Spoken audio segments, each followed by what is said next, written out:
Hi, minasan konnichiwa. Japanimation desu. Yeah, I'm here in a random location with Hashim. I'm Hashim. I'm 28 years old and I've been living in Sapporo for 3 years. I work as a photographer. My father's from Pakistan and my mother's from Japan. same as me. Yeah, my exactly mom's the from same. Japan and my dad's from Pakistan. So, Except, yeah, I don't live in the UK, so... exactly, that's the only difference between us and the beard. So he is probably the first person that I've met that is the same as me in terms of background. Really? Yeah. Wow. I've never met a half Japanese, half Pakistani guy. Yeah, there's a lot. There's a Yeah, lot. yeah. I presume like around here there are. Yeah. But in the UK, I in don't the know. UK, no. How long have you been living in Japan? I've been living in... I was born here. I was born in Tokyo. And I stayed there for like half my life maybe. Mm-hmm. I've been living in Pakistan for 10 years. Okay, wow. Yeah, and then I recently came back 3 years ago. And I've been living in Sapporo for 3 years. Because I'm 28, right? And Yeah. 10 years in Pakistan. Then I have 18 left. And I've lived in Sri Lanka for 5 years. Oh wow, Sri Lanka as well. Yeah, and then the rest of it is in Japan. So I guess Japan's the majority. Okay, wow. So your occupation, what do you do? I like to call myself a photographer.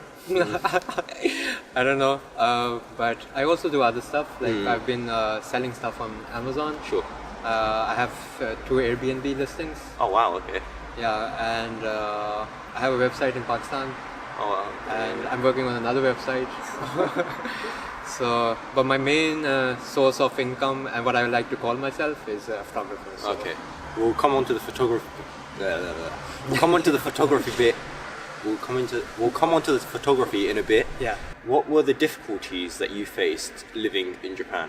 I guess it's been better in the recent years. Sure. But 10 years ago, when I was chugakse, so that's middle school. Middle school, yeah. Yes. Beginning of secondary school. Exactly, Yeah. right? So there weren't a lot of foreigners, and there were some difficulties. Personally, I think I was lucky in the sense that I had good friends and people around me were not that bad. But I've heard stories and from people, from foreigners. There have been some times, I guess, difficulty in getting a house, renting an apartment. In my personal experience, I have this thing that when I'm riding my bicycle, usually some police officers, they stop me. Yeah. And this happens a lot. It happens like 10 times in 6 months or something. So that's abnormal. It's not normal. They wouldn't say that they stopped me because of my appearance or how I look. Yeah. But They wouldn't. Yeah, they wouldn't. They would never say that. But it's like, yeah, it's there. I mean, obviously, yeah. Yeah. If you're getting stopped that many times, Yeah. obviously there's something wrong. Exactly. There's definitely some aspects that that hinders you, I guess. It's alright. I don't mind them too much. Sure. Yes. Yeah. So I suppose one main feature about you that makes you stand out from others is your beard. Exactly, right? Yeah. That in Yeah. itself, having a beard in Japan is quite rare. Like not many people have a beard, especially a full-grown one. Yeah. So I suppose your type of work helps you a lot in the fact that you can actually grow out a beard and Yeah. no one having to tell you True. that you need to shave it. Yeah. I used to work in a company where they didn't mind it, but there was some subtle, they wouldn't say it on my face. Because there's no law or rule or anything like Yeah. that. But It's more there's like this a subtle unhidden rule. Yeah. rule in every workplace, in society in general. You are seen as someone like an outcast. In Japan, there's this type of mindset that if you have a beard, you're a bit of a tramp. Yeah, you're like a furio. You call them furio. Okay. And furio. No, I guess you could call them like someone who is not conforming with the laws or the social obligations. Maybe? Yeah. I don't know. Yankee mitai. Yankee mitai. Someone who's like who has the potential to do something bad. Yeah. Or is a criminal. Yeah. You know? Like they've been put into that column. But yeah, it's more of a societal norm to have it completely shaved. Yeah. Yeah, even me, even with my little tinsy Yeah. bit of bum fluff that I've got on my face, I've had times where even family members come up to me and say, "Are you trying to grow out a beard?" or Yeah. "Are you going to shave it off or something?" It's nothing like nasty. Yeah, it's not nasty. For me, it's not. I know that they don't mean it in a nasty way, but it's more of a mindset that they have. Yeah, exactly. I guess when they see me, when the Japanese people see me, they don't assume that I understand Japanese. So they start talking to me in English, which I don't mind. It's alright. I mean, I wouldn't blame them like for that. It's okay. Yeah. I know that I don't look fully Japanese. But the interesting part is like when I go to Pakistan, even the people in Pakistan, they don't think me as Pakistani, Okay, yeah. So that's very interesting to say because I pretty much have a similar issue myself. I don't look fully Japanese, Yeah. but then I don't look Pakistani either. No, you don't. But when I'm in England, people can kind of tell that I'm from the Oriental side, whether it's China, Japan, Korea. They're like, "Oh, are you Chinese?" or Yeah. "Oh, are you Japanese?" Mainly, I suppose, because of my eyes. But when I'm here, it's a bit easier for me rather than you because I don't have the full grown out beard, and I look slightly Japanese, I suppose. So for me, some people come to me speaking English, or some people come to me speaking Japanese, which I don't mind either. But yeah, you do have that Yeah. a lot. Yeah.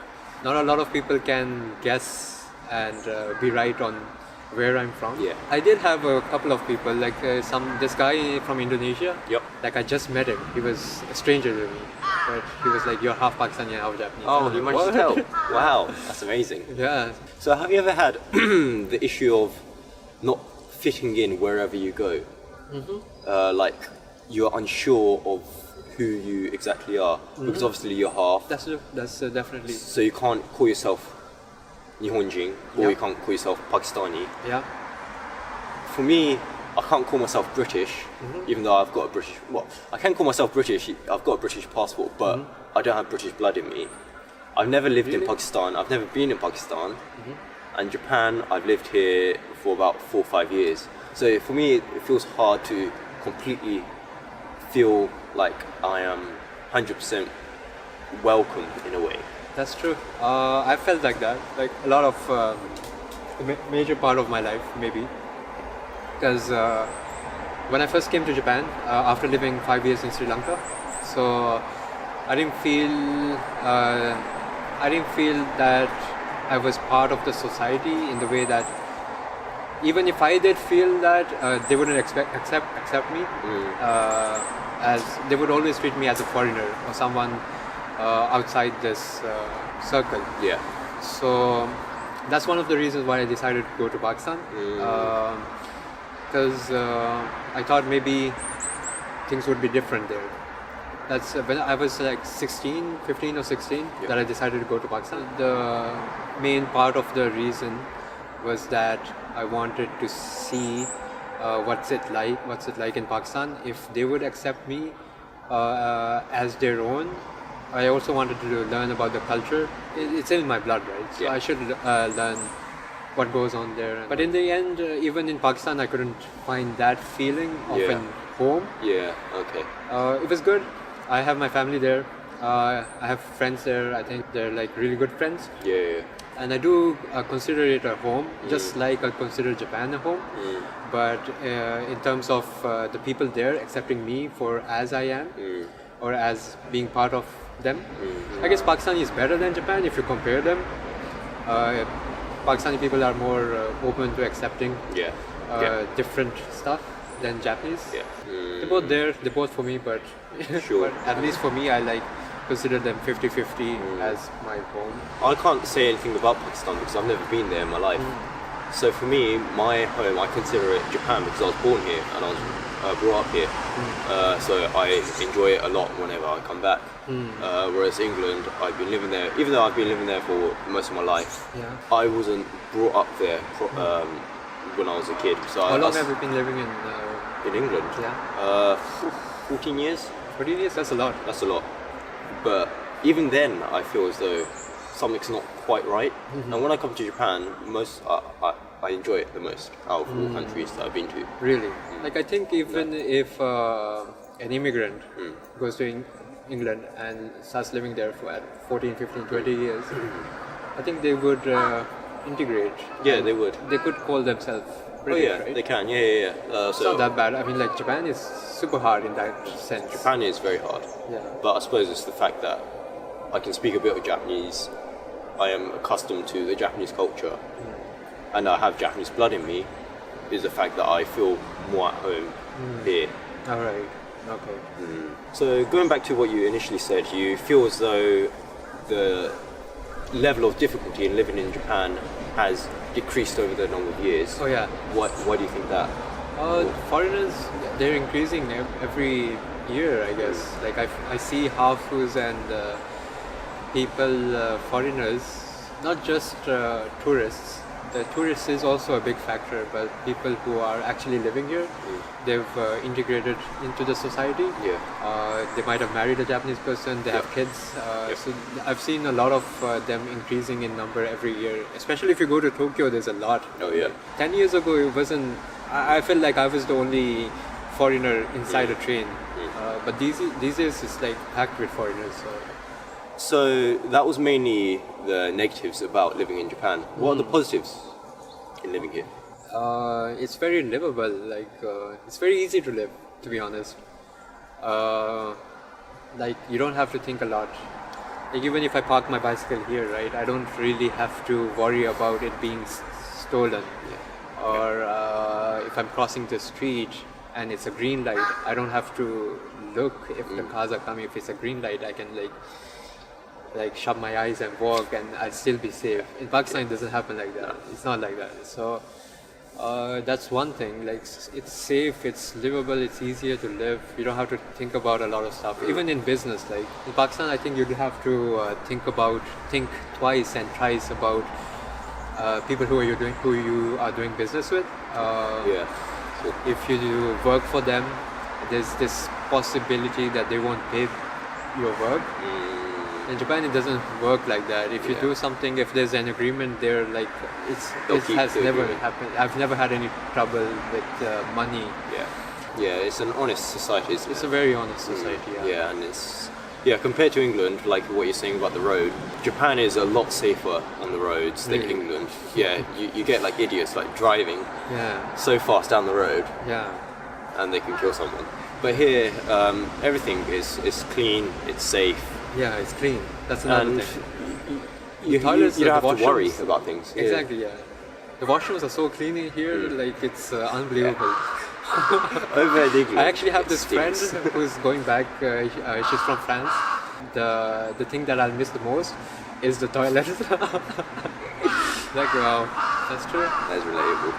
It makes you able to think other stuff, like things that are more important. You know, like if you're not worried about getting paid, if you're not worrying about getting your equipment, your bicycle or anything stolen, you can worry about something else. You know, like there's always going to be that worry factor even in Pakistan or here. But the thing is, here I could worry about something important. I could worry about my work. You know, like how to get more customers or how to market it, rather than worry about my life or my equipment being stolen. So learning Japanese, how was it for you?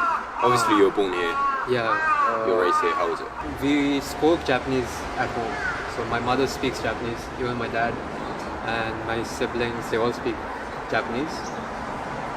Especially inside the house, it's Japanese mainly. But with my dad, I think I speak Urdu. But even that, it's like a mixture, but it's like 80% Japanese. I was alright in the speaking. I couldn't write and read. Yeah, so I went to Shogakko Rokunensei to Chugakko Sannensei. So that's when I learned Japanese reading and writing. When I was in Pakistan for 10 years, I don't think I was speaking, reading or writing to any Japanese, so I forgot a lot. I came back and it's been 3 years and I got it back gradually. I wouldn't say I'm perfect at it, but it's enough for me to live. Yeah. Urdu, it's very hard for me to read and write, but I can speak. Okay, that's good. And obviously your English is very good as well. So, so you can speak 3 languages. 3 languages. Have you faced any discrimination or racism in Japan? Obviously, you spoke about the bike incident. Any at school, work, etc.? I like I said, I was kind of lucky with the people around me. School was good, but at the workplace, like recently, I quit a job at an architectural firm. I used to work there, and I wanted like a break on Fridays for the prayer, for the Friday prayer. Japanese companies have 12 to 1 a break for the lunch, but because the mosque was kind of far from the place, so I had to, there was a travel involved. I needed like 2 hours. Okay. Yeah. So like that took me like 12 to 2. I told them like I need like that 2 hours for the prayer time. This was in the interview before I got the job. And then they were like, okay, you could have that 2 hours. They were alright for like a couple of months, but then later on they were like, you shouldn't go because it's unfair to the other people. Yeah. Because you're getting 2 hours of break and other people are not. And then that was it. And I'm like, I'm quitting. The next day I was like, I gave in my resignation. It didn't feel right, you know, like it's not like I'm taking the holiday, the whole day, right? It's just 2 hours. Yeah. I suppose leading on from that, have you faced any difficulties in practicing your faith in school, work, society?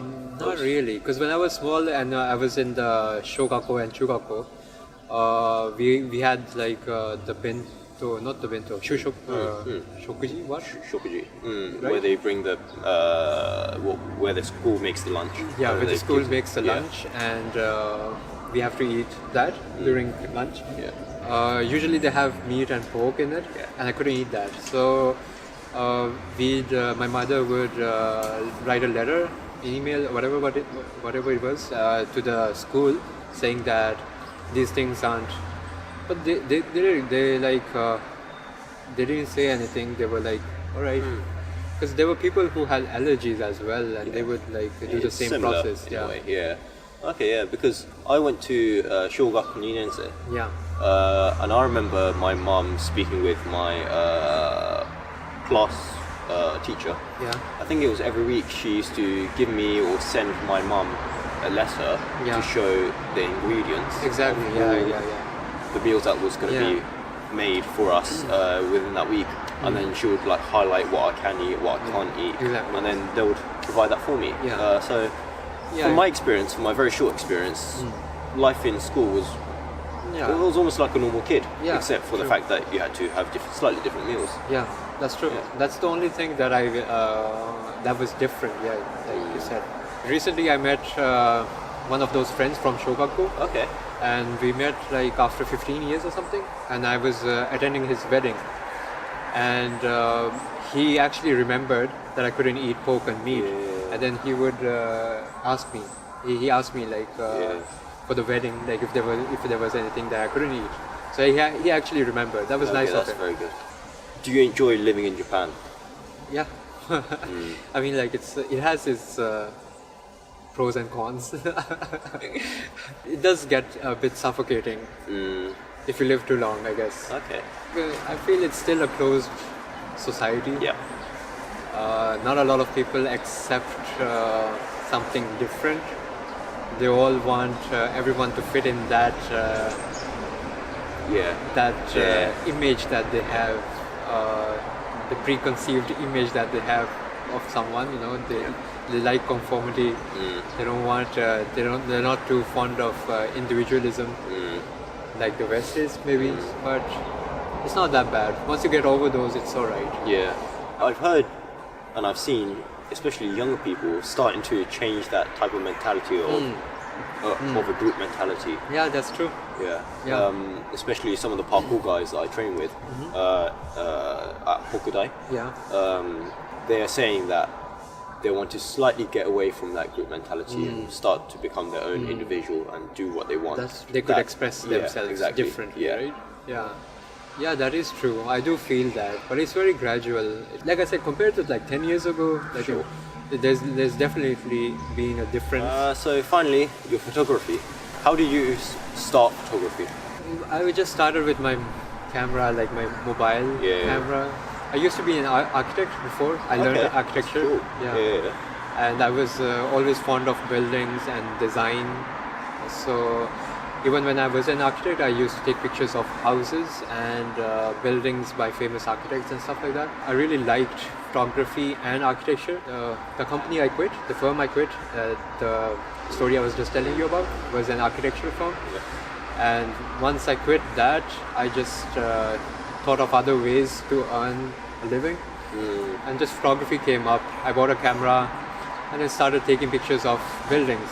And that eventually led up to me taking pictures of apartments and buildings and houses that architects make and realtors have to sell. So it's basically advertising for these houses and buildings. Yeah. Okay. Yeah. So yeah, I suppose that kind of explains your eye to be able to see unique features of a building and take a Exactly, picture yeah. of it. That's one of the things that a lot of my clients, that distinguishes me from other photographers when my clients hire me.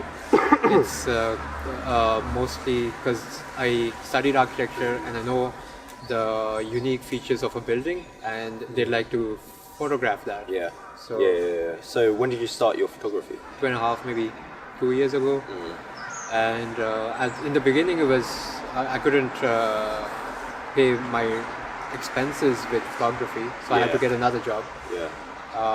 I used to do 2 jobs, and then that once I started earning enough from my photography, I just quit that. Yeah. And then photography, like I don't have it every day. I don't have a shoot every day. So for the days that I don't have anything to do, I just work on some other projects and then try to just expand my portfolio. Yeah. So what are the reactions you get from Japanese people when you're taking photos on yeah. yourself, not on a shoot? It is a bit strange, maybe, they do look at me, and because I have a beard, and then it's even more, what do you say, ayashi, Yeah. Suspicious. suspicious, yeah. Yeah. So they do think I do have some looks, Yeah. but it's alright. Okay, yeah. Because that's quite interesting because for me, I have 2 modes. I have the Gaijin mode Yeah. and I have the Japanese mode. I can only use the Japanese mode, like speak Japanese, Yeah.